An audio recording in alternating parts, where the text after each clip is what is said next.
Tul is-sena l-oħra l-Uffiċċju tal-Awditur Ġenerali ippubblika 19 rapport ta' awditjar.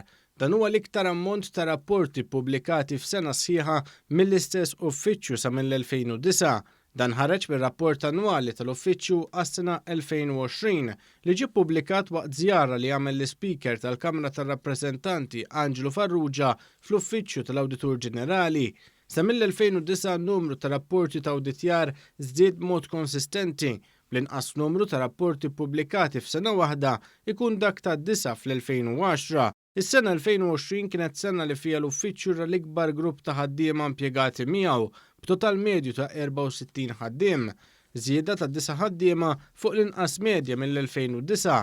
Ir-rapport juri wkoll kif il-flus allokati għall-Uffiċċju tal-Awditur Ġenerali wkoll komplew jiżdiedu hekk kif kien hemm żieda ta' 300,000 euro oħra bis-sena 2019.